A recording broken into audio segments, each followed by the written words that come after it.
rito. Rito bizantino, el sacerdote en vez de dar las vueltas al altar en sentido antihorario, lo tiene que hacer en el sentido horario, agrega un par de aleluyas luego de algunas oraciones y dice, los fieles se tienen que santiguar no con los 2 dedos, que representan las 2 naturalezas de Cristo, sino con los 3 que representan las 3 personas de la Trinidad.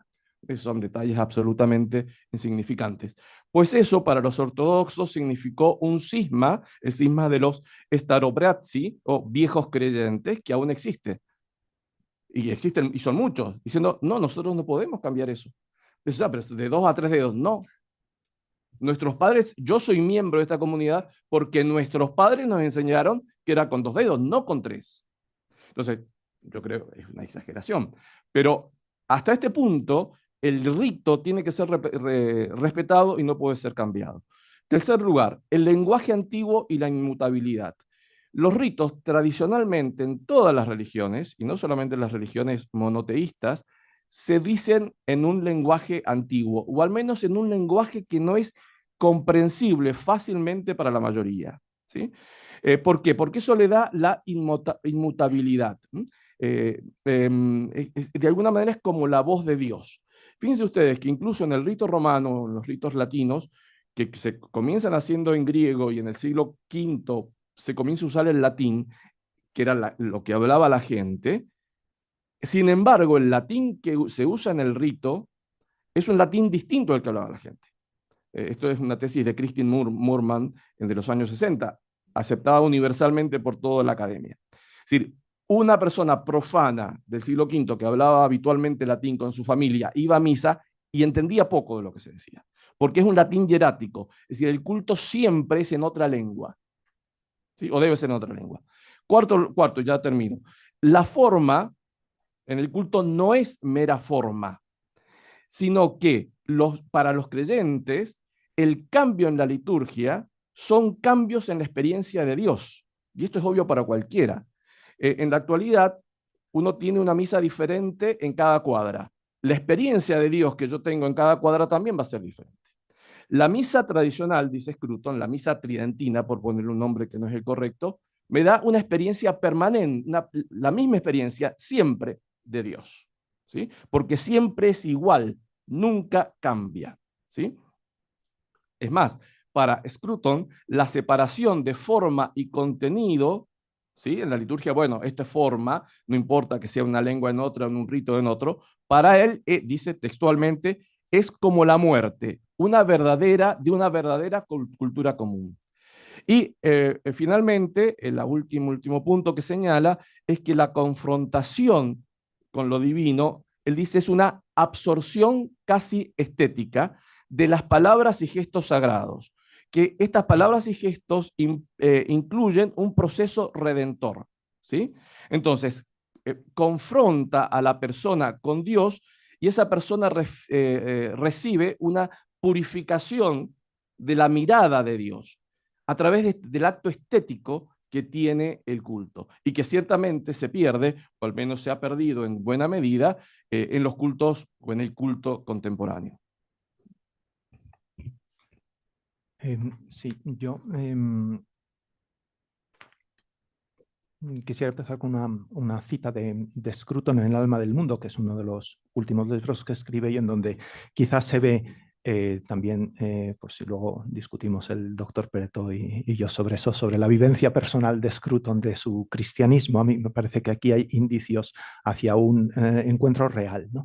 Él dice en El alma del mundo: la experiencia de la presencia real está en el corazón de la religión revelada y es fundamento de la liturgia y el ritual tanto de la sinagoga como de las principales iglesias cristianas. Es importante captar esto. Muchos de los que hoy escriben contra la religión y concretamente contra la religión cristiana parecen pensar que la fe consiste solo en sostener creencias de tipo cosmológico en relación a la creación del mundo y a la esperanza de la vida eterna.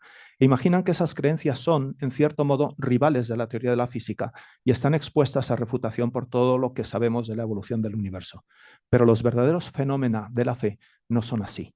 Incluyen la oración y la vida de oración, el amor de Dios y el sentido de su presencia en la vida del fiel, obediencia y sumisión ante la tentación y las cosas de este mundo, la experiencia de que ciertos tiempos, lugares, objetos y palabras son sagrados, es decir, en expresión de Durkheim, puestos aparte y prohibidos, reservados para usos que solo se pueden comprender bajo el supuesto de que esta experiencia media entre este mundo y otro que no se nos revela de otra manera. A mí me parece que en esta cita nos da dos ideas fundamentales. Uno, que la liturgia, el rito, muestra, manifiesta, y además lo manifiesta de un modo velado, paradójicamente, la presencia real de lo sagrado. Entonces, en el rito se hace presente el otro luminoso, el Dios mismo, el misterio. Entonces, eso se hace presente, pero no se hace presente, es decir, no lo vemos cara a cara y sin embargo lo percibimos de algún modo. Y eso lo manifiesta la liturgia. Y lo otro es que para conseguir esa presencia real, tiene que hacer una ruptura entre nuestra vida ordinaria y ese momento de encuentro con lo sagrado. Y eso creo que la liturgia anterior a la reforma del Vaticano II lo consigue sin duda, porque tiene ese doble aspecto, el de la presencia real. Por supuesto, también lo tiene la liturgia posterior a la reforma del Vaticano II, al menos para los que somos católicos, creemos en esa presencia real, pero a mí me cuesta más ese otro aspecto de la ruptura. Si la música que escuchan mis hijos es parecida a la música que escuchan en el templo, ¿dónde está la ruptura? Si la conversación que tenemos en el idioma que usamos en el bar con los amigos es la misma que tenemos en la liturgia, ¿dónde está esa ruptura? Y esa ruptura es muy importante, porque esa ruptura es salvífica, precisamente porque me pone en contacto con la presencia real. Me hace ver que lo que yo estoy viviendo en el día a día, en mis problemas, en mis dificultades, en mis cruces, en un momento determinado se pone a la luz del misterio. Y el misterio, también con su belleza estética, lo salva. La belleza salvará al mundo, pero ¿qué belleza?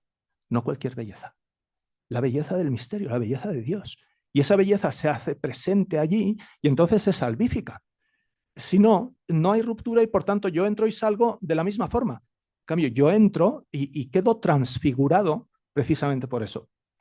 La experiencia también de la historia de la Iglesia es larga en esto, ¿no? Cuando Vladimiro, luego San Vladimiro, envía exploradores para ver qué religión tenemos que tener los eslavos de Rusia, van viendo y vuelven y dicen, hemos estado en Constantinopla y hemos asistido, Santa Sofía, a la divina liturgia. Y era como estar en el cielo. Pues eso es lo que tenemos que ser. ¿Por qué? Porque eso era una verdadera ruptura. Es decir, pasamos del mundo ordinario, prosaico, a estar en contacto con la presencia real. Excelente. Muy sugerentes todas las respuestas. Seguiríamos por ahí, pero quería avanzar un poco también sobre el argumento de Scruton. Y acá se mete un poco más en filosofía política, pero como decía el profesor Antuñano, a veces lo político y lo religioso están vinculados. Ya hemos visto entonces que el culto es un factor de unión, de mantención, incluso de florecimiento de las sociedades desde la perspectiva de Scruton. De hecho, para el autor inglés sería el único modelo que permite reconocer la idea de tradición como concepto que logra conectar, como explicaba recién Rubén, las generaciones pasadas, las presentes y las futuras.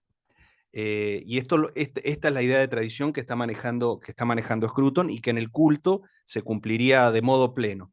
Pero, dice Scruton, esta idea, este culto-cultura, esta unión, empieza a resquebrajarse en el Renacimiento y ya en la modernidad ya termina siendo reemplazada por la idea del contrato social, ¿sí? El cual, dice, se concentra en el individuo, en el aquí y en el ahora. Entonces, ahora el elemento unitivo de las sociedades será un contrato de individualidades, ¿no? Bueno, como decíamos, el famoso contrato social.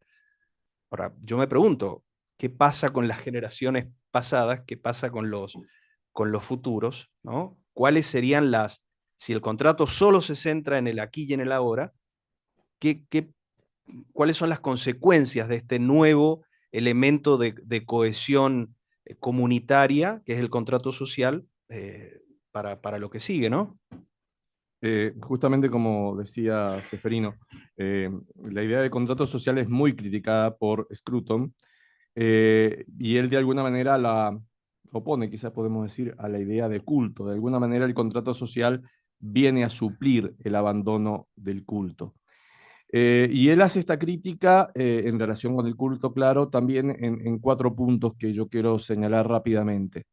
El primero, él indica que el contrato social implica una creencia en ficciones fundamentales.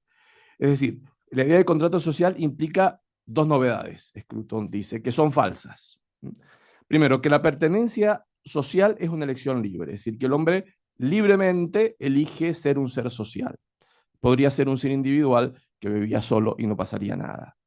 Y que todos los miembros de la sociedad están viviendo actualmente. Es decir, que la sociedad se compone pura y exclusivamente de los vivos, y solamente de los vivos. Y él dice, claro, es que sin religión es imposible que la gente acepte, es decir, ¿cómo nosotros podemos aceptar que esto es real? Es decir, ¿cómo podemos aceptar esta falsedad para Scruton, esta ficción fundamental de que hubo un momento en el cual se dio el contrato social?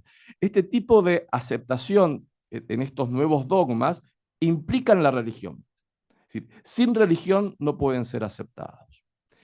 En segundo lugar, la idea de contrato social implica una desconexión intergeneracional, en tanto que el contrato social concentra o se concentra en los, como decía recién, en los individuos que están actualmente vivos, pero anula y desconoce, en primer lugar, a los muertos y a los que todavía no nacieron. No les interesa, no son parte del contrato. Entonces, el contrato social rompe este vínculo vital entre nuestros antepasados y nuestros descendientes. Si nosotros ya no importa que dejemos de ser el nexo que va a transmitir a las futuras generaciones aquello que construyeron las generaciones precedentes. Y por eso mismo que Scruton, citando a Burke también, repite con mucha insistencia una frase, ¿no? El progresismo es capaz de destruir en 10 años lo que la tradición tardó siglos en construir. ¿Y por qué el progresismo puede hacer esto? Pues no tiene religión. Entonces lo único que le importa es el ahora. Los muertos ya no son parte nuestra y nuestros hijos tampoco, o nuestros nietos o descendientes tampoco. Me ocupo lo de ahora y no me importa destruir lo que se vino construyendo durante siglos, ¿sí? En tercer lugar, utiliza Scruton una palabra, el pillaje. Hay un pillaje, es decir, una suerte de robo de el capital social que construyeron nuestros antepasados.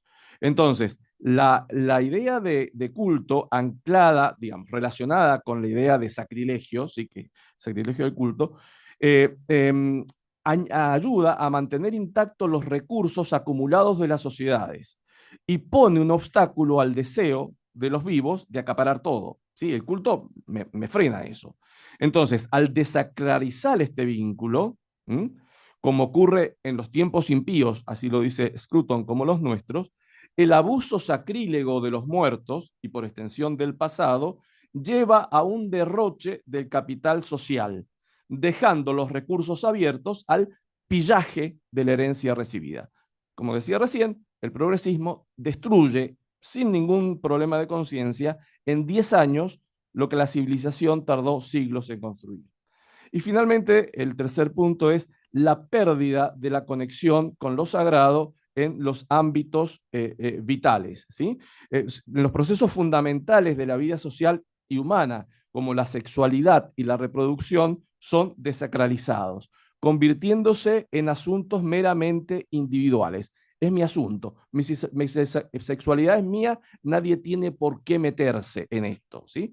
Ya no son como era en las sociedades tradicionales, nuestro asunto, es un asunto de la comunidad, porque lo que está en juego es la pervivencia de la comunidad para hacer una cuestión meramente del individuo. Entonces dice Scruton, y con esto termino, y lo cito textualmente, esta desconsagración del proceso reproductivo es el hecho principal de la cultura moderna.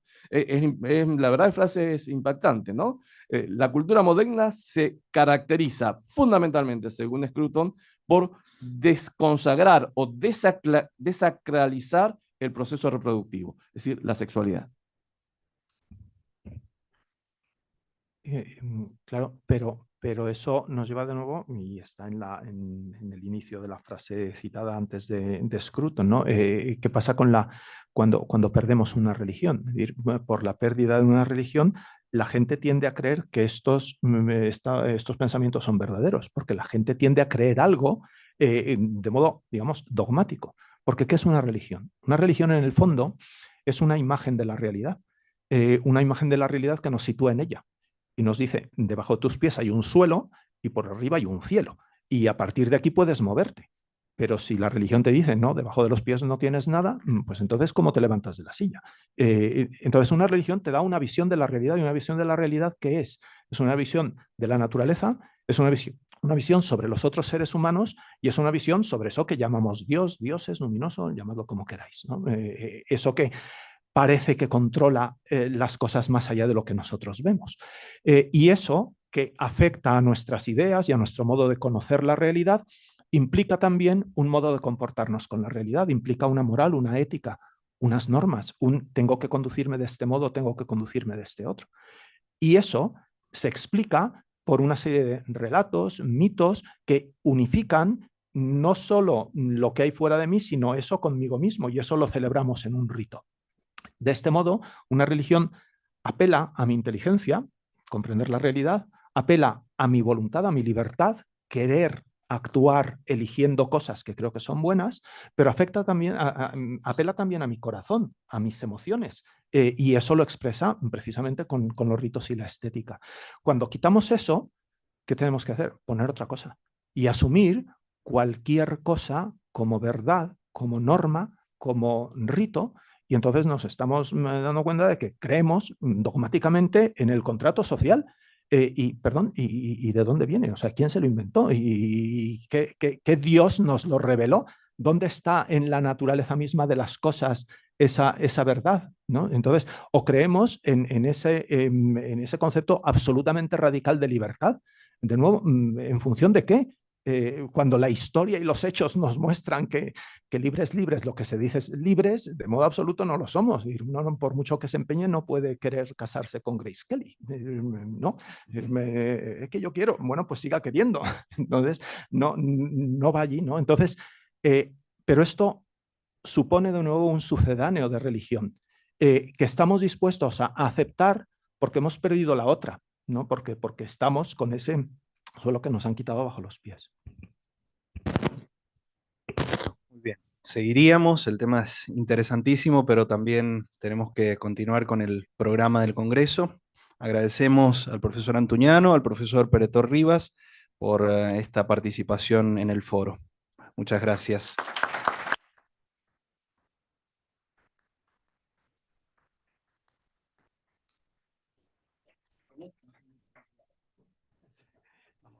La próxima conferencia empieza ahora nomás, está a cargo del profesor Ferenc Jorge del Budapest. La va a dar en inglés, entonces para aquellos que no pueden seguir el inglés, en la puerta del fondo hay un código QR que les va a llevar al texto en español, así pueden seguir la conferencia en español, o si no la tienen también en los cuadernillos, tenían los QRs de las conferencias que se van a dar en inglés.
Viendo a mí, no, no creo. No, todavía no.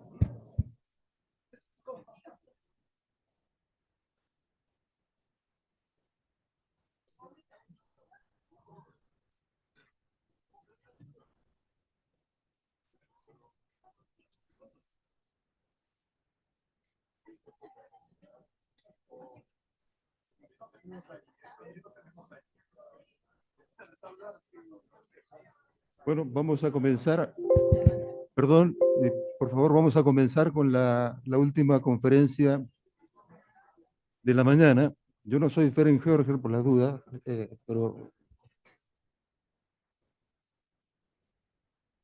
Profesor, ¿me estará viendo él a mí? Sí, sí, sí. Okay. Good afternoon, Professor Jorge. Nice to meet Good you. afternoon, or good morning in your case. Yes, more or less. It is 45 past 12. Yes. Anyway, good day. It was the afternoon, Okay. We are happy to have you here. It's an honor for me to introduce you here. And I will introduce you in Spanish. So do not be scared. Then we will continue in English. No problem. Okay, thank you. El profesor Ferenc Jorge, que se va a encargar de la última conferencia de esta mañana, es profesor en la Ludovica National University of Public Service en Budapest y es Senior Fellow en el Instituto de Filosofía de la Academia Húngara de Ciencia. Profesor Jorge tiene un doctorado en filosofía, me pone aquí algo aproximado a un doctorado en filosofía, pero un PhD en todo caso, en la Universidad de Budapest. También hizo una habilitación. Ustedes saben que la habilitación es una condición importantísima, o la condición sine qua non para la docencia universitaria, por lo menos en Alemania, en Hungría, en varios países europeos. Esa habilitación la hizo en la Universidad Católica Pázmány Péter. Yo no sé si estoy pronunciando bien eso en húngaro, pero bueno, él tiene esa habilitación ahí en esa Universidad Católica. Ha sido profesor visitante de varias instituciones académicas y también investigador visitante. Menciono algunas nada más porque son muchas. Por ejemplo, ha sido profesor visitante en el Nanowitz Institute for European Studies en la Universidad de Notre Dame, en Estados Unidos. Ha sido también profesor visitante en el Max Planck Institute für Geschichte en Göttingen, eso en 2 ocasiones.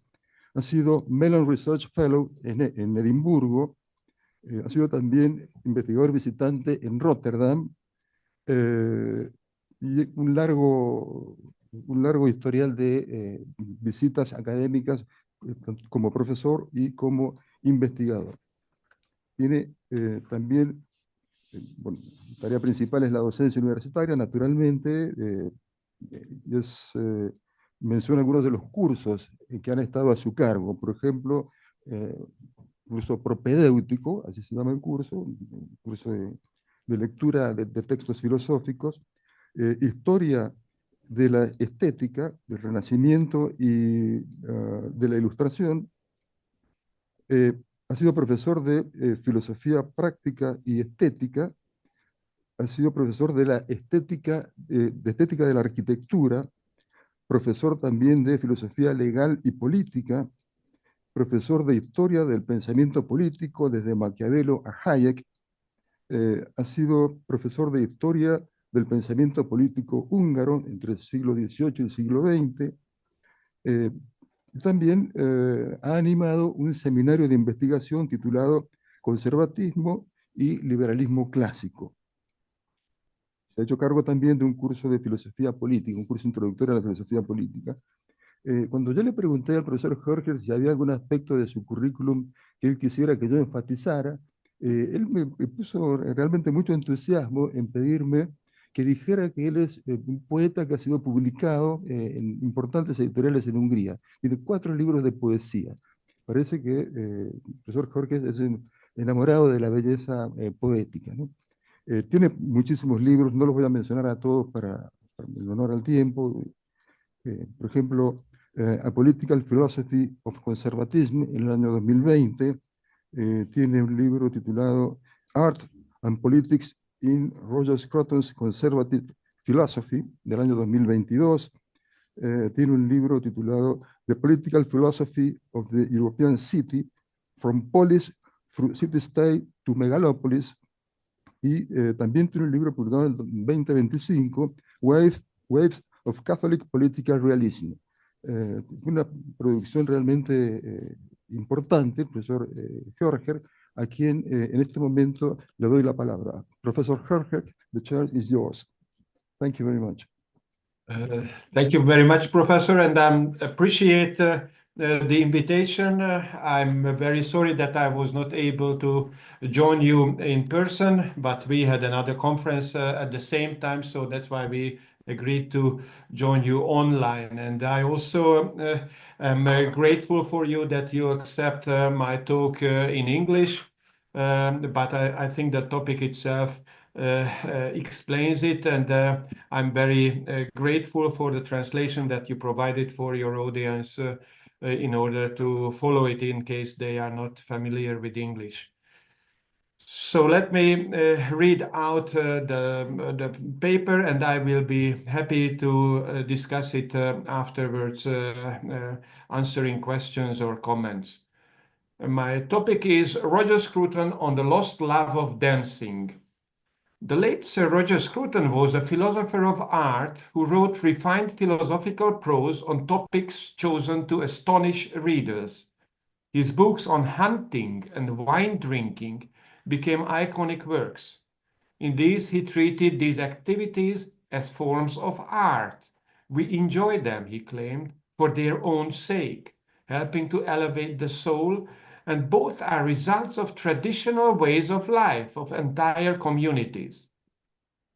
Both activities also had direct relevance in Scruton's life. He served as the wine critic for the New Statesman from, let me see, 2001 to 2009, and he was a regular participant in fox hunting in rural England. During one of these hunts, he became acquainted with his would-be wife, the future Lady Sophie Scruton. Unfortunately, he did not write an entire book on dancing. He wrote, however, several ones on music, including a general theoretical work, The Aesthetics of Music. And you have already heard the talks about that topic or references to his interest in music and architecture. His interest in that form of art was based on expertise in playing a musical instrument himself. He was a skilled amateur pianist, and in his final years, he served as an organist for a small Anglican chapel on Sundays. His familiarity with music also allowed him to compose operas and songs. As for dancing, he wrote about it recurrently. It appears as a minor theme in his early book, Sexual Desire, from 1986. The first edition's cover featured Renoir's famous painting of dancing. He published an essay in 2010 entitled Music and Morality, which touches on the topic of dance as well. Additionally, an essay on dancing titled Dancing Properly was included in the first edition of his essay collection, Confessions of a Heretic, Selected Essays, 2016.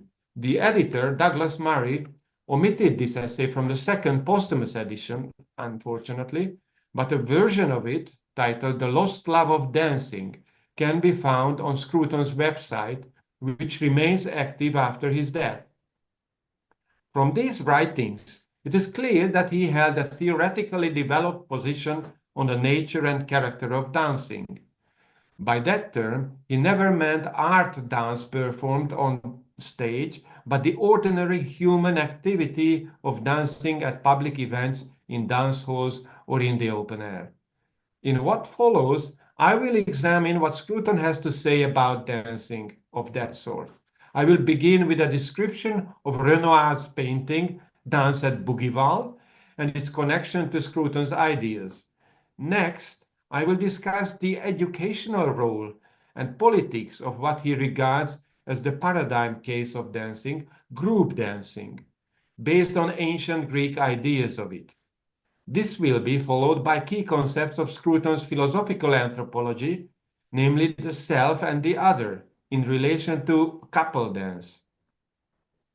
Next comes a section on Scruton's references to 3 national dance forms.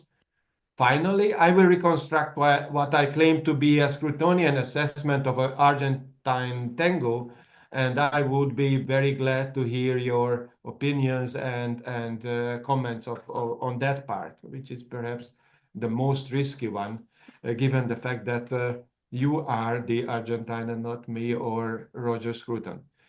So let me start with Renoir's painting, Dance at Bougival. Roger Scruton was still in his relatively early career when he wrote Sexual Desire, a philosophical investigation in 1986. He was born in 44, if I remember correctly, so he was in his 40s, early 40s. In it, he provided a rich account of his views on erotic love and sexuality. Dancing is addressed here only briefly, but the fact that the dancing scene was chosen for the book's cover suggests that dance symbolically represented sexual desire for him. Pierre-Auguste Renoir's impressionist dance scene was painted in 1883, along with 2 other depictions of dancing pairs on the advice of his agent. One of the other 2 represents an elegant pair, probably dancing in a ball or at a wedding, and probably it's a waltzer. These dancers represent urban manners, according to the title of the painting, and the pair behaves in a reserved, elegant fashion. The third one is about a country scene, and there the body language and facial expression of the lady is much more outspoken. Dance at Bougival, the picture that we are talking about, presents an attractive young woman dancing with a bearded man, presumed to be an amateur boatman in a straw hat, in perfect unison, enchanted and with devotion, listening carefully to each other. Renoir often created genre scenes depicting contemporary French life, especially the world of the lower middle classes and the petite bourgeoisie. He seemed particularly interested in interpersonal relationships and interactions, predominantly male-female relationships in all their manifestations. He famously painted a rich tapestry of elective affinities, which is an expression I take from Goethe, as in his Luncheon of the Boating Party from 1881. His painting The Swing from 1876 is powerful as a symbol depicting a young man courting a woman, who sometimes draws closer and sometimes pulls away. This is what the swing represents. The pair in our couple dance painting, however, seems to have already found each other. He puts his arm around her and pulls her close. He leans his face towards hers, while she still leans away slightly. Yet their body movements are aligned. The painter took great care to depict the specific movement of the dance, capturing its rhythmic nature and even its rhythmic shifts. The man's leg bends as he takes the prescribed step. He relocates his body's center of gravity as he steps forward. His movement guides the lady, who seems to follow, although only one of her shoes is visible, as her skirt covers her legs. Her turn is dynamic, and her skirt appears to flare during the movement. She wraps her arm around his neck to maintain balance and move with the rhythm, thus also clinging to him. Her eyes, however, do not meet his, nor do they face the viewer, unlike the glance of the lady in the Dance in the Country painting. Most of the art historians claim that the woman here is modeled on Suzanne Valadon. Some would add that certain features of his would be the painter's wife's face.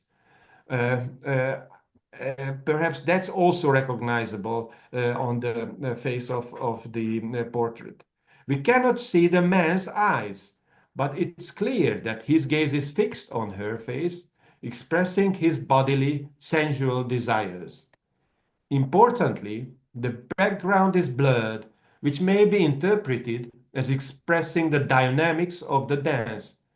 The painter likely sought the same effect by leaving the plane of the dance space unclear, as we cannot be certain of the actual weight of the dancers' steps or the proper dynamics of their movement. To represent movement is anyway always tricky in a painting, which can hardly show more than a frozen moment. Yet there are painterly techniques to hint at movement, and Renoir seems to rely on them.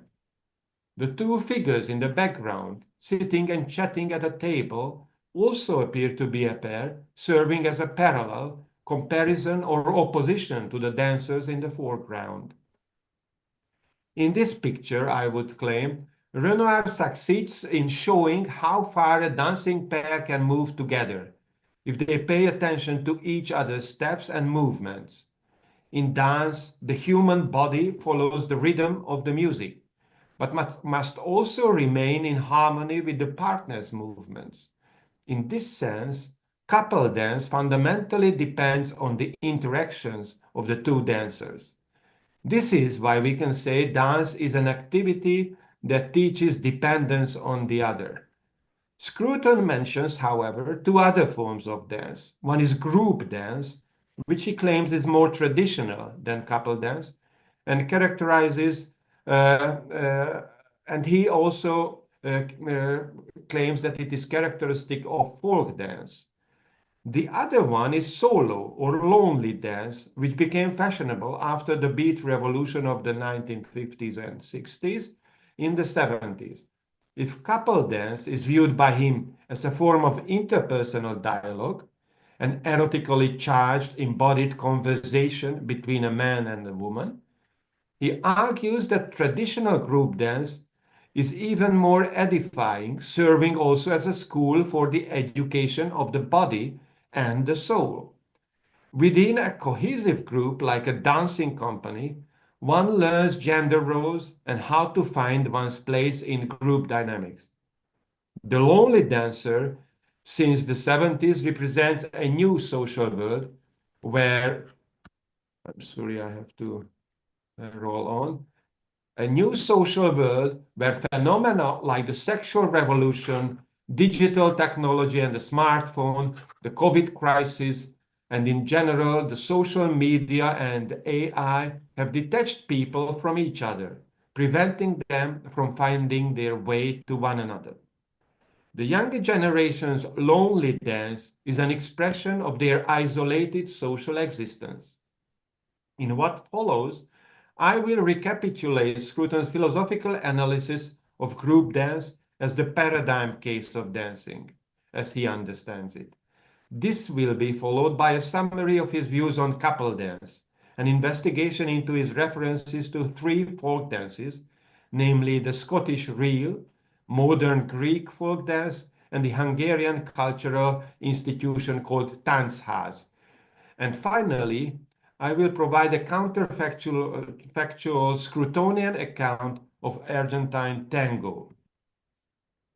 And first, group dancing. In our cultural heritage, we can only rely on visual and textual references, along with some surviving melodies, to reconstruct earlier concepts and practices of dance.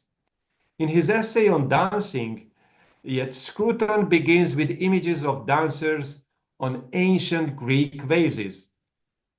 I quote, sometimes dancing in a chorus, sometimes dancing to unheard melodies of their own, end of quote. The reason dancers are depicted on vases in ancient Greece is that that their dancing played a crucial social role. Scruton makes two claims. First, that for the ancient Greeks, dancing required the whole person, displaying the completion of the soul. And second, when the ancient Greek drama was performed, the community called chorus was connected through dance. When the chorus sings and dances, Its members become parts of a single social organism. That was a quote. Disciplined by the strict rules of the dance steps. Importantly, dancers gathered in groups, with men and women dancing apart. Group dancing demands much from the dancer, making the process of getting together a true learning experience. Dance, in this respect, served the development of body and soul. In other words, the dancer's entire character, while also initiating them into social life. Group dance, in this sense, provides opportunities for Scruton to develop, to express his views that it is a way to develop emotional and temporal skills, one's sociable nature and moral character, and progress toward becoming a useful and responsible member of the community. On both the individual and the communal level, it shows that individual freedom is closely tied to discipline. In dance, one must conform to the group's rhythm, while also finding opportunities for improvisation and showcasing his or her personal excellence. This connection between self-discipline and the experience of freedom is substantiated by reason, which governs virtues and graces. In this sense, Scruton argued, with respect to Nietzsche's dichotomy, the Apollonian line defined the Greeks' conception of dance, and their conception was less close to the Dionysian understanding of Nietzsche. I mean, how Nietzsche understood the Dionysian element in the Greek culture. If the Dionysian frenzy managed to break through, the result was, I quote, something beyond dance and also beneath it, end of quote. Scruton identifies this rational Apollonian inspiration as gracefulness. In connection with dance, he claims there is a natural link connecting grace with elegance and distinction. Dance provides opportunities for dancers to demonstrate these and other virtues. The philosopher is well aware, however, that with 20th century pop music, these ideals have vanished. The path that leads from ancient Greek theatrical stages to the concert halls and discotheques of 20th century Western societies is a manifestation of Scruton's often repeated warning that our culture is in decline. This is the main point of his only chapter-length account of dance, as its title, The Lost Love of Dancing, makes clear. A shorthand for the broader loss of love of art, manners, and conversation in our civilization. Scruton lists the following major features of group dance when properly realized. We should recall that the original title of his essay on dancing was Dancing Properly. It first of all requires a live band providing music in the moment. The dance itself must have formal steps to enable group coordination. It also requires personal engagement, fostering close relationships among group members. So the full character of the dancer is required to help the dance together. Additionally, there is a choreographic requirement. Ideally, group dance creates, I quote, patterns, formations, rounds, producing, again a quotation, ordered motion greater than the motion of the parts, and of quote. Finally, group dance needs a dramatic endpoint, a conclusion that completes its formal pattern. These are the basic and necessary requirements of a perfect group dance. It demands much, but offers the opportunity to experience oneself fully as an embodied self in constant interactions with others. This way, becoming an active part of a larger whole, the group, Dance, in this sense, expresses human sociability. But if humans are born sociable, why the decline in the love of dancing? Scruton does not provide a clear-cut answer, but implies it results from individualism, brought about by the Enlightenment and liberalism, two phenomena which he keeps emphasizing without denying their relevance for modernity and especially for our modern democracies, which was amplified by the social rebellion of the 60s. According to him, exclusive attention to the individual leads to a loss of attention to others, a decrease in encounters among people, and a loss of trust in each other, especially among foreigners. It is unclear whether individualism causes the loss of love for dancing, or if the loss of dancing contributes to social separation, loneliness, and other symptoms of asocial behavior. So it's not clear what is the cause and what is the consequence. But they seem to be parallel phenomena. The opportunity to dance together in groups served as an educational occasion where young people could embrace gender roles, experience individual freedom, and the use of their own body, as well as their own rational faculty. Social skills are learned through exercises like dancing, and the loss of love for dancing exemplifies a broader loss of opportunities to maximize one's potential sociability. Now let us turn to couple dance and what he calls the IU relationship. While Scruton does not explicitly develop the couple dance, group dance distinction, it is clearly present in his thinking. He considers group dance the most valuable form, both socially and aesthetically, but still views couple dance as a traditional form, contrasted with the solitary dancing of our own generations, of the contemporary youth who finds wandering alone on the dance floor. The essence of couple dance is the movement of a man and a woman carefully watching each other, following each other's movements.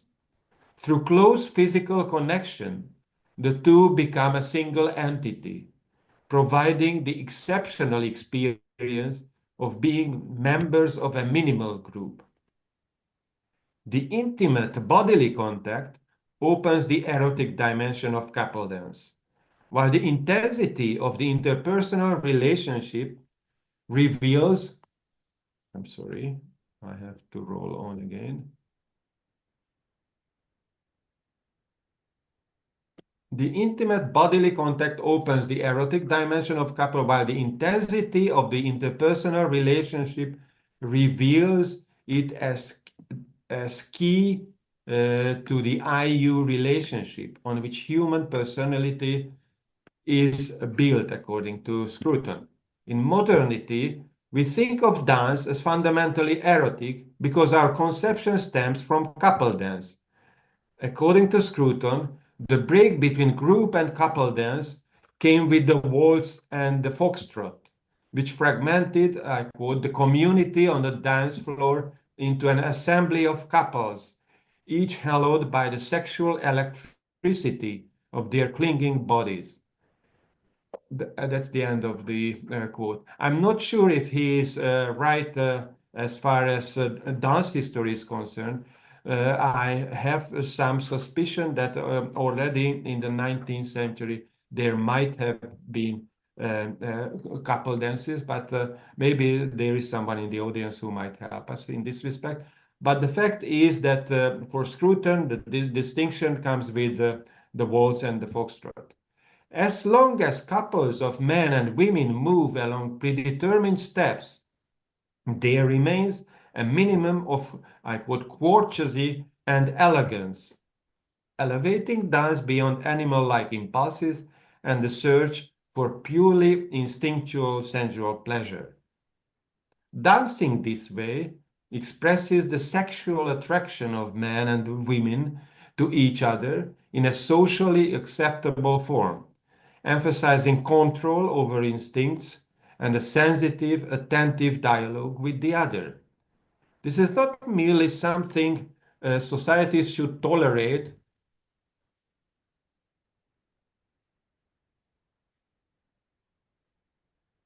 It's something which is much more important for societies that they can lack. I lost my text, so let me try to find it once again. For some reason, it jumped back like in a strange dance format. In Scruton's narrative, ballroom dancing, such as at wedding parties, hunt balls, village fetes, or the May balls of Oxford and Cambridge colleges, plays a significant role in fostering social relations among young people and teaching them how to relate to the opposite sex. Unfortunately, these occasions lose much of their grace by giving way to the new mode of lonely dancing, even on these occasions. Scruton offers a philosophical distinctions to clarify how dancers must control themselves to become partners in a couple dance. Dancing with someone versus dancing at someone. When you dance with someone, in both group and couple dance actually, it, I quote, involves a posture towards the other, end of quote. The embodied self, again a quote, comes face to face with the other who completes it, end of quote. Both group and couple dance include the other, I quote, as a free being whose every moment is consensually related to a movement of one's own, end of quote. In contrast, dancing at others, characteristics of DJ dances among young people, isolates each individual as a monad without natural links to others. The loss of the love of dancing means the loss of dancing with, resulting, if at all, in the practice of dancing at others. This is a significant societal loss, as a witness is a template for all social relations, involving the attention required in social transactions, conversation, and proper, dignified sexual interactions as well. This witness connects to Scruton's account of human interpersonal relationships in his late book on human nature, published in 2016, where he draws on Martin Buber's I-thou relation, as worked out in his predecessor's book, Ich und Du, in 1923.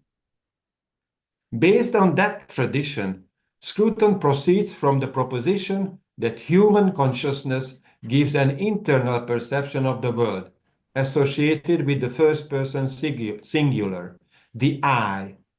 For example, experiencing pain directly differs from being informed about it. If something is painful for you, it's a different experience, in other words, than if someone explains you that what pain is about. Our familiarity with the world relies on this internal perception, but we realize its viewpoint dependence through awareness of the other. The I, or the self, is a particular point of view, which depends on the other, from whom one learns that, I quote, others are using the word I as I do, in order to express what they think and feel directly, end of quote. It is through exchanges with the other that I learn that they are an I to themselves. Thus, the other distinguishes itself from other objects in the world. I realize they are as much a subject as I am. This insight prepares the ground for my own self-reflection, masterfully described in Hegel's account of the master-slave relationship. The dialogue of the self with the other leads to the concept of the personality. By addressing me as you, you address me as a person, and ask me to respond as an I. Yet my personality largely depends, I quote, on my encounter with and identification of others. Without you, I cannot fully realize myself, because acknowledging another's selfhood is a fundamental criterion of the other accepting me as a person. In other words, personality only exists in a realm of mutual recognition between I and you. This mutual exposure and the consciousness of it distinguishes human from animal consciousness. I am an I to you and you to me only if we can see the endless depth of each other's consciousness that we can never fully exhaust. It's like a mirror effect. The other is not their body, words, or deeds, but an awareness of themselves in direct, intentional interaction with us. And the same is true about our own self. Neither of us can be fully grasped. We finally prove to be a free will which can never be contained. In other words, our free will is logically connected to our dependence on others. It is because of this complexity of human personality that Scruton finds dancing philosophically significant. Traditional dancing, whether group or couple, serves as a symbolic representation of human dependence on the other. For Scruton, dance is also a way of learning. Through dance, one masters intimacy with others while respecting their personality. Dancing with the other requires an attitude that senses their movement, picks up its rhythm, and adapts to it so neither feels disadvantaged. I quote, "The traditional formation dance involves a posture towards the other, the partner. It includes the other essentially, and includes him or her as a free being, whose every moment is consensually related to a movement of one's own. This witness is a kind of template for all other social relations." End of quote.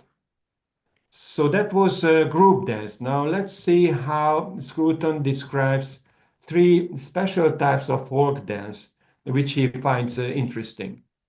Scruton mentions three traditional dance forms which still meet these conditions and which still provide this experience for dancers: the Scottish reel, Greek folk dance, and the Hungarian Táncház movement. His preferred one was the Scottish reel, which plays a major role in Jane Austen's novels. He found it a complex, dramatized dance form, blending group and couple dance in a unique way. Dancers must change partners.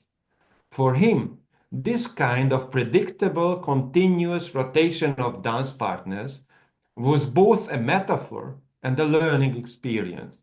I quote, "Sometimes you could change partners, and this is one of the exciting aspects of the Scottish reel, that you find yourself dancing with strangers, with people of all ages, and sometimes even with someone of the same sex."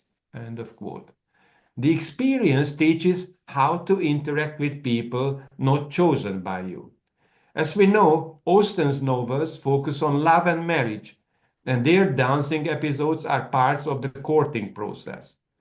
Scruton is not explicit about the erotic aspects in group dances, as opposed to couple dance, but his restraint concerning that topic can help readers actually perceive it much better. The erotic mood is destroyed by the utterance and supported by the silence. The second type of folk dance he mentions is modern Greek folk dance that has been made world famous by Anthony Quinn dancing on the seashore on the music of Mikis Theodorakis in the film Zorba. Scruton seems to be fascinated by Mediterranean dancing styles, particularly Greek dance. He recalls his memories of it from his youth. I quote, "The separation of the sexes in the dance survived in the Mediterranean into the days of my youth. and the Greeks were especially good at it, wearing their national or local costumes and dancing in formation to the complex and often irregular rhythms that had been handed down through the centuries. The men would dance athletically in formations that often parodied battle, and the women would follow, dancing with a kind of gentle hilarity that was a joy to watch. End of quote. He emphasizes that the sexes danced separately, which did not reduce the dance's erotic tension, but kept it under control, ensuring a poise that highlighted human personality over animal instincts. He also points to the gender roles learned within one's group. The distinguishing mark is the implied connection with the dance's aesthetic qualities and its role in organizing society and shaping character through teaching lessons of how to reach and how to contact other gender. As for the Hungarian Táncház movement, this was a quasi-oppositional, spontaneous network organization in the 1970s in communist Hungary. It was initiated by professional folk dance groups and their bands. The idea was that professional dancers could invite amateurs to join them, to share the experience with the help and guidance of dance teachers. These were events attended by large crowds, like sports events, most of them participating in round dances in which professionals, amateurs, young, old, men and women danced together. At other times, participants performed couple dances, always to live music, seizing opportunities to showcase individual inspiration. The crucial point is the number of people moving together, following the same rhythm and melody, arriving at a shared cathartic joy and happiness by the end of the night. I quote, "Joy arises when we are doing something which is not simply a means to an end, but an end in itself, and when we are united around that end by others who have the same response to it. This shared response validates our rational nature and also confirms us in the knowledge that we are free." End of quote. This was a revelative experience in a communist totalitarian state. And finally, let us arrive to what might be most interesting for you to hear, the philosophy of the Argentine tango. Scruton does not distinguish folk dance from formal ballroom or Latin dances, nor does he separate stage performance from ordinary popular dance. I am unaware of any references by him to Argentine tango, although he mentions, I quote, the craze for salsa. Yet if we take into account his detailed arguments as examined above, it is relatively easy to imagine what a Scrutonian account of Argentine tango might look like. The more so, as by now there is a whole literature on the philosophy of this cultural practice. I myself will rely here on an article by Lucal Tateo. The starting point for Scruton could have been the dialogical nature of the dance. Although at first sight it appears a crude, male-dominated and instinct-driven dance, this is certainly not the case. Indeed, the male dancer leads the couple, yet his performance is based on free improvisation, which presupposes close cooperation between the partners and a constant care for the joint movement. The steps and bodily moves have a certain vocabulary, but their order is not predetermined. It depends on the music, mood, and the couple's chemical-emotional interaction. The male dancer must communicate in a language decipherable by his partner, but invisible to the audience, which plays a major role in the dynamics of tango performance. The intense communication between male and female dancers, however, also requires the female dancers' extraordinary and active sensitivity. To know what will happen next, she must read small changes in posture. This means that both dancers must focus on each other, and the mutual attention results in a synchronicity that allows individual gestures on both sides, as long as they do not endanger the pair's flow together on the dance floor. The crucial thing is that they both follow carefully what the music demands. I quote, "Good tango dancers, both leaders and followers, listen to the music viscerally and respond to it in the act of kinetic improvisation, focusing on both moving smoothly with another person as well as in harmony with the music. Takes a lot of muscle memory and practice." This was not a quote from Scruton, I have to repeat. Even if dancers are ready to listen to the music, it is not an easy task. Tango music has two levels, a rhythmic carpet and the melody. This is taken from Tateo. And dancers can have their choice and make visible their choice through their movements, whether they follow the passionate rhythm or the melancholic melody. For Scruton, the social aspects of the action would also be crucial. The milonga, the dance floor and venue of tango, defines a public space where audience and potential dancers sit and watch each other before dancing and watch the dancers as well. This space is structured by gazes.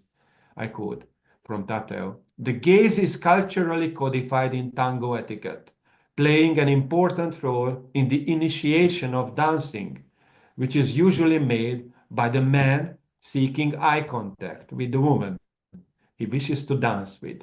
End of quote. The role of gazes is not only to bring dancers together, but also to follow them on the dance floor and to react to their performance. In this sense, Argentine tango can be seen as a dance performance directly controlled by the audience, which might be a nice metaphor about politics in a democratic era. It defines a population-controlled politics.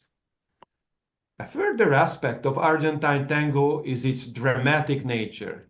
The milonga is a stage where action is expected to take place, a setting for a plot designed to appeal to the audience, to those who gaze the pair in action. To this end, tango is a highly rhetorical dance, crafted to appeal to the audience's emotions. It prefers a dramatic plot twist to achieve this effect. Dramatic roles are embodied by the dancers. Instead of the pattern of a desire arose, be courting, see desire satisfied, the plot often follows the dramatic structure of a love feud. In this scenario, the woman often takes on the role of the femme fatale. The vocabulary of tango steps and movements faithfully serves the female dancer in this role. Scruton might point out that in this battle-like situation, the male and the female dancer becomes equal, and in fact, a new division may arise regarding the question who is holding the leading role. The emotional confrontation is expressed in choreography by a confrontation of the dancer's body language. The issue is how to preserve the unity of the couple in such an obvious and sharp dancing rivalry. Reflecting on this dilemma, Scruton might also note that as in Greek or Elizabethan drama, the dramatic conflict in tango's dance drama must lead through an emotional spiritual catharsis to a stronger sense of community, belonging, and societal cohesion. This gives the ritual dance its social function. Through it, human anger, fear, and even aggression might find a way to be tamed. Scruton famously referred to the cultural anthropology of scapegoat mechanisms as theorized by René Girard. According to this theory, societies often cool down after heated political situations by finding scapegoats or victims who sacrifice themselves as the objects of aggression, and this way liberate the groups from their internal conflicts. In an important sense, bullfights had the same role in Spanish culture, and tango might be compared to bullfights in this sense, only turning actual pain and mortal danger into symbolic forms of expression and joy. That is a crucial difference. But the history of music and dancing provides ample examples where dancing represents fight and cases where the fight leads the narrative to tragic outcomes. Think about the Swan Lake or Bizet's Carmen. The important thing about this dark, dramatic side of tango is that the female dancer is not necessarily on the losing side. In fact, the rivalry is often not between members of a couple, but between or among couples. The Scrutonian conclusion, however, might be that this is a popular art form which, by putting the struggle on stage, leads the audience towards a resolution of aggression that is a form of spiritual and mental purification and can also help them to deal with social conflicts in a healthy way, leading to regeneration. Conclusion. Roger Scruton was the philosopher of beauty. He sought beauty not only in forms of high art, but also in ordinary human activities and natural and built environments. It was thus natural that he was interested in dancing. His inquiries into the manifestations of beauty led him to philosophical explorations of culture and politics. He became a conservative when he realized that in today's societies, the traditional roles and functions of beauty are in danger, in actual decline, or already disappearing. It is within this framework of cultural decline that he discusses the art of dancing in his essay, The Lost Love of Dancing. The parallel between the decline of culture and the lost love of dancing shows that for him, the love of dancing is an important component of culture. The paradigm case of dancing for Scruton, as we saw, is the depiction on Greek vases. Although he admits his interpretation is somewhat idealized, he claims the ancients saw dance as, I quote, an occupation of the whole person and a display of the grace and completion of the soul, end of quote. It was a physical exercise requiring concentration and discipline, particularly in harmonizing one's bodily movements with those of others. Yet one could also experience freedom in executing properly those dance steps.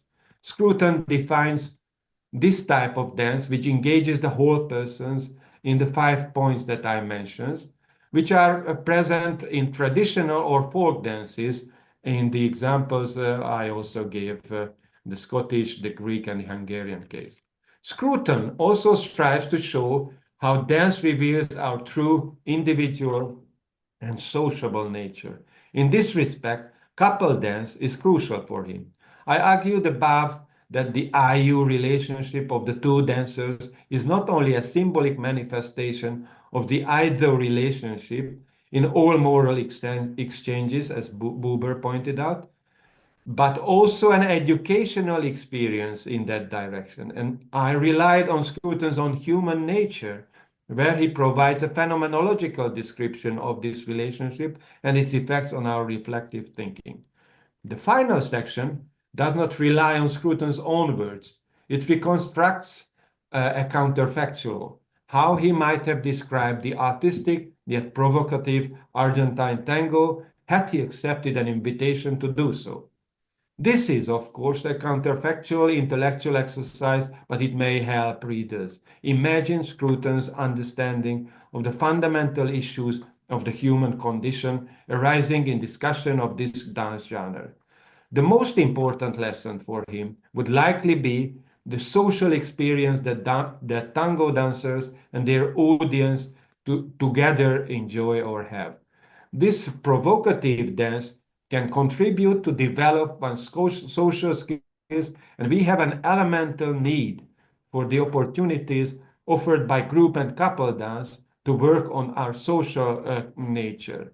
Dancers learn to listen to each other, while the audience develops their sense of sympathy and criticism. On the other hand, tango, as actually performed on the milonga, can be interpreted as an allegory concerning politics in the age of democracy.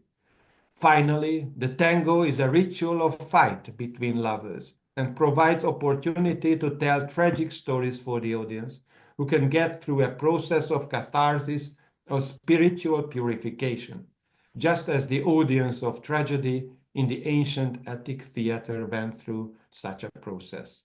Thank you for your interest and looking forward for questions and comments.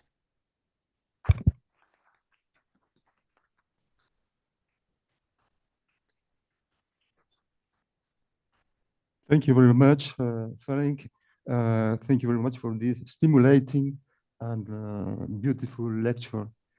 We would like to have a few minutes now for questions, comments, and so on. Buenas tardes. Están invitados a hacer preguntas. Voy a tratar de hacer la traducción de español a inglés para el profesor.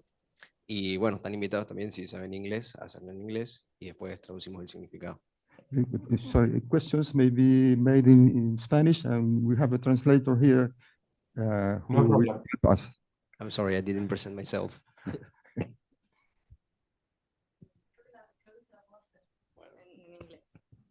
Good afternoon, Good Professor. afternoon. Forgive me for my English, for I have No. not practiced it. I was thinking it's often seen that Spanish traditional dances, not flamenco, the folk ones, are symbols of strength and abilities related to work. I mean, they are not a common rest. They don't represent a common rest for a reunion. So these are situations where their work skills are shown with exaggeration. So I was thinking, leaving the erotic part aside of dances, of dance, it seems to be also an anthropological pronouncement on what we can do, what we can become. I was thinking of that. Yes, I fully agree with you. I think that's a very good point. And also I appreciate bringing in the Spanish flamenco, which is of course a very characteristic dance form, and also presents the issue of the individual as part of the community, I think.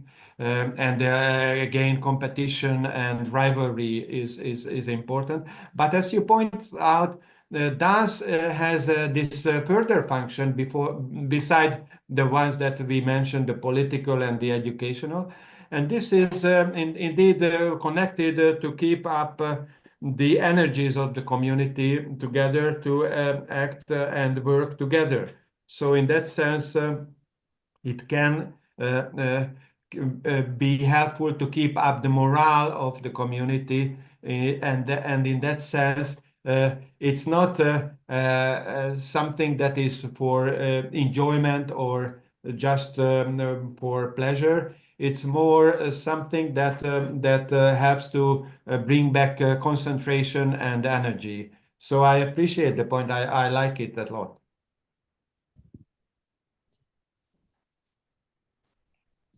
Thank you, Professor. I enjoyed your talk, and I especially liked your interpretation of tango from Scruton's angle.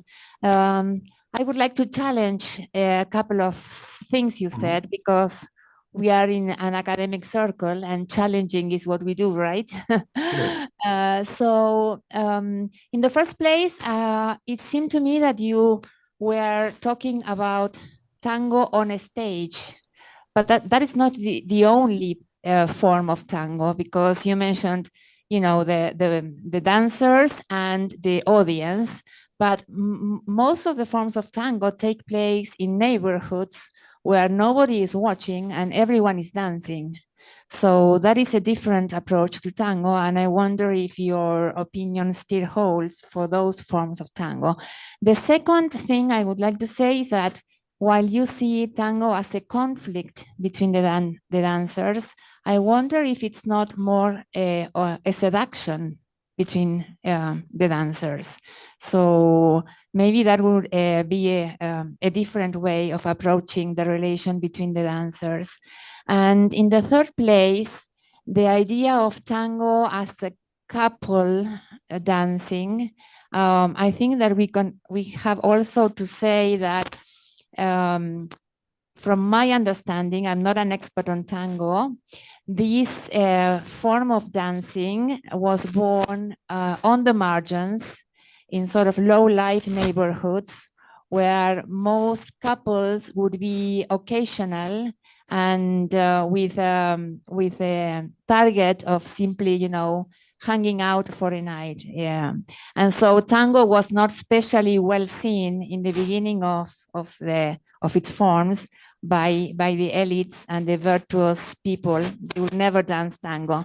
So the fashion of tango dancing is sort of a late fashion. And I wonder if your opinion still holds in the way that you presented tango as getting to know each other and defining a personality. I don't think that the beginnings of the tango speak to that idea. Thank you. Thank you very much, both for the interesting question and also to remind us of the format of this meeting. Let me try to respond to the questions that you posed. I think that the first and the third one are actually connected. The first one, where you distinguish between the stage format or the milonga one and the neighborhood format. And the third one, where you pointed out that at the beginning it was something peripheral, something that was happening in the lower parts of society, and in this respect was something that was not necessarily accepted or characteristic of society in general. I agree, and in fact, I think that's again something important for Scruton himself. He was brought up in a family which came from not from high society, not an aristocratic, not even a high middle class background, but a lower middle class background, I would say. And he always kept and cherished the tradition of the working classes. He, at the end of his life, became closer what could be labeled as blue labor, i.e. to sympathize with that part of the working class which was closer to the national tradition than much of the middle and the higher aristocratic parts of the society. In fact, he had some debates with his father, who was a labor voter, and he himself a conservative, of course. But by the end of his life, he realized how important was for his own father and his understanding of the labor movement, of the traditions of family, nation, and religion as well, even if he was not a believer. So in this respect, yes, tango should not be taken as an exclusive and high art form, but it's something that belongs to everyone. And in this respect, I think this is crucial for Scruton, and that's actually what I try to argue for when I said that in a way it is a bridge towards a democratization of politics in an important sense. As for the second challenge that you made, concerning that it's not so much rivalry or conflict, but rather seduction. Yes, I would agree. But then, of course, the question is how seduction works. And I think that the understanding that this form of dance has of seduction is that it works along confrontations, and I think that's again an important human feature, as something that cultural anthropologists could confirm. For example, if you take youngsters or even children, when they find someone attractive in the opposite sex, what do? They challenge them. They even make fun of them, and in different ways find conflict with them, and that's the way to seduce them. So in a way, challenge and conflict is not an opposite of seduction, but a way to achieve it. That's my reading of it. Is there any other question? Yes. Okay. Hello, good afternoon, Professor. I want to thank you very much for your very, very pleasant and really wonderful explanation of the pleasure of dancing, ballroom or whatever. I just wanted to point out one brief point, which is when you mentioned the Scottish reel, I remembered the sword dance, which is an exclusively male individual dance, and shows up the male strength and violence, which can be compared to our Argentinian malambo, which is an individual traditional, because nowadays I think women dance it as well. But traditionally it was exclusively male, and really very, very, it showed tremendous skill and strength. It is still produced today, performed today, of course, but in theaters and special, for very special occasions. That's all. I just wanted to point out that point. That's very helpful. Thank you for that. And by the way, I have to point out how important I find that all the three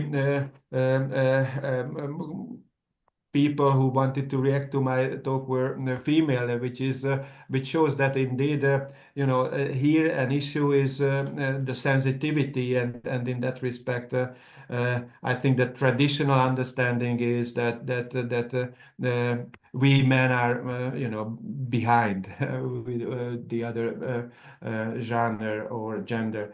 But to the point, yes, indeed, I think that in folk dance, one of the interesting things is actually a male group dance. And a lot of countries have them. The Turks have them. The Russians have them. And as you point out, the Argentines also have it. And I have to confess this. Perhaps one of the greatest experience for me of any sort of dance was to see old peasants from Transylvania dancing traditional folk dance, not on stage, but in their pub, just for enjoyment. They did not have enough strength already to move properly, like when walking and running. But when dancing, they had the sort of grace which belongs to old men when they move together and express themselves in the bodily language of dance. So I appreciate the point. I think it's crucial. Any other question? If not, I have a question, if you allow me. The last one. Please. I promise Yes, the last one. to better the balance. Okay. You reminded us with Roger Scruton that artistic activity usually, I say usually, but because not always, is an expression of beauty. But you can put beauty to honor God.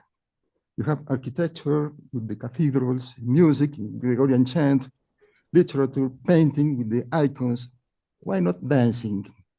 The last man in having understood that dancing could be a way to honor God, a way to praise God, seems to have been King David, but at the price of big troubles with wife Kemal. So why not dancing? Well, of course, I think that in fact the paradigmatic case that Scruton takes, i.e. the ancient Greeks chorus dance, is in its own way a sacred dance as well. Because why? Because the tragic theater in ancient Greece was a place where man and human societies were presented together with the groups of the gods. All of them could participate in the event.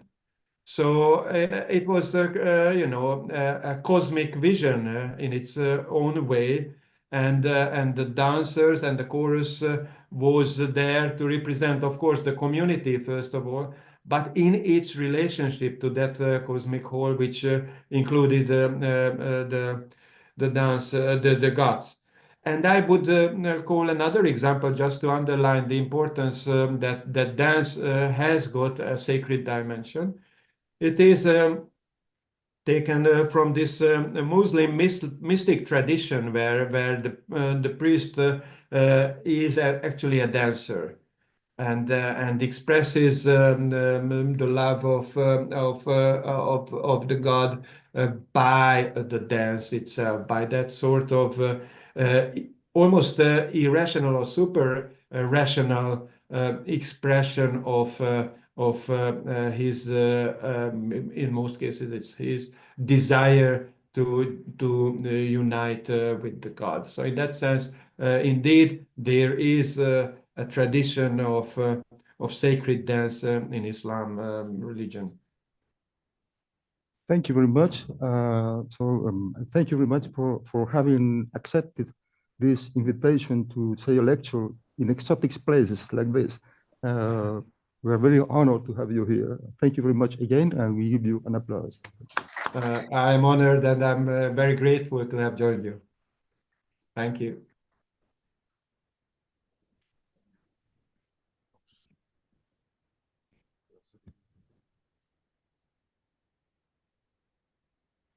Professor Jorge, I am Ruben Pereto, so I just want to say thank you very much again, and I'm very glad to meet you, if not personally, at least at Image. So thank you. Thank you very much for the invitation, Professor Rivas, and I'm very happy to have joined you, and I'm looking forward to a next occasion where we could meet in person as well. Yeah, sure. Thank you. Have a nice evening.